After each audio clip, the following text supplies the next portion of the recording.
अब मुझे मेरे मायके की जैसे बिल्कुल भी टेंशन नहीं है, ठीक है? ना मैं उन लड़कियों में से हूँ जो मुँह उठा के जब चली गई। वेकेशंस में भी बच्चों के हिसाब से जाना पड़ता है। अगर मेरे बच्चों की छुट्टियाँ हैं और मेरे बच्चों को किसी चीज़ में सिलेबस रह गया हो या फिर कोई बेसिक कॉन्सेप्ट क्लियर ना हुआ हो, तो मैं मेरे मायके जाना अवॉइड ही करती हूँ। और इससे मेरे मम्मी-पापा को, हाँ, ऐसा नहीं है कि मेरे मम्मी-पापा को मेरी याद नहीं आती, मुझे उनकी याद नहीं आती।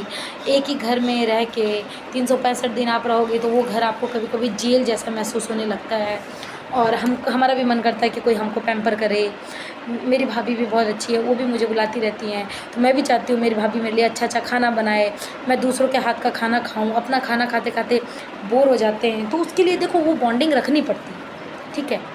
भाभीयों के साथ में बॉन्डिंग रखनी पड़ती है। कई बार ऐसा होता है कि हमारी थोड़ी बहुत आर्ग्यूमेंट भी हो जाती है, लेकिन आर्ग्यूमेंट के बाद में सेटलमेंट कर लेना चाहिए, क्योंकि अब आपको पता चल गया, हर जगह आप अपनी नहीं चला सकते, ठीक है? कहीं-कहीं आपका पल्ला हल्का होना भी आपके पेरेंट्स के लिए, आपके लिए, फ्यूचर के लिए बहुत सेफ़ होता है। हर जगह अपना पल्ला भारी रखना ज़रूरी नहीं है कि आपका पल्ला ऊपर ही रहे, हमेशा आप भारी रहो, दूसरे को नीचे देखो, नहीं। आप कभी उनको जिता के देखो, आपको उसमें भी सैटिस्फैक्शन मिलेगा। क्योंकि हमको हमारे भाई की ज़िंदगी ज़्यादा प्यारी है, जिनके साथ में हमने अपना बचपन बिताया। हमें हमारे मम्मी-पापा की जो लाइफ़ है वो ज़्यादा ईज़ी करनी है, जिनका बुढ़ापा सामने आ रहा है, हम थोड़ी ना भाग-भाग के जाएँगे। आज मैं छुट्टियों में भी नहीं जा पाती, मुझे पापा-मम्मी से ज़्यादा बच्चे अच्छे लग रहे हैं, ज़िम्मेदारी लग रहे हैं मेरी। मैं अपनी ज़िम्मेदारियों से थोड़ी ना भाग सकती हूँ। वेकेशंस में मेरे हस्बैंड अगर छुट्टी आ गए तो मुझे मेरे हस्बैंड के साथ में रहना है। साल में 2 महीना ही तो रहने का मौका है उनके साथ में। मैं उस समय पेरेंट्स के पास नहीं जा सकती।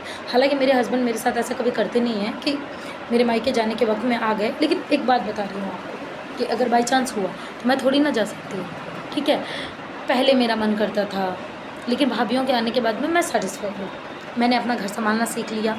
अपनी जो मुझ पे बीती वो मैंने कभी भी नहीं दोहराई किसी और पर्सन की लाइफ़ के साथ में, क्योंकि जो चीज़ मुझे बुरी लगती है वो चीज़ उसको भी बुरी लगेगी। एक मैंने कभी मेरी मम्मी के कान नहीं भरे, कभी नहीं भरे। मेरे भाइयों के कान नहीं भरे, कभी भी नहीं भरे।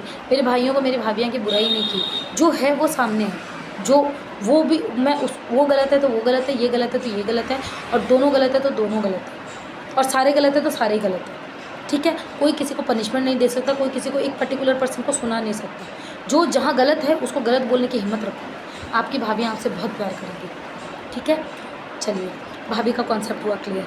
अब आया मेरे बेटे का कॉन्सेप्ट। मेरा बेटा आज के टाइम में मेरा इतना अच्छा दोस्त बन चुका है कि मैं स्कूटी पे जाती हूँ, मैं उसके साथ रहती हूँ, मुझे बहुत आज़ादी फ़ील होती है।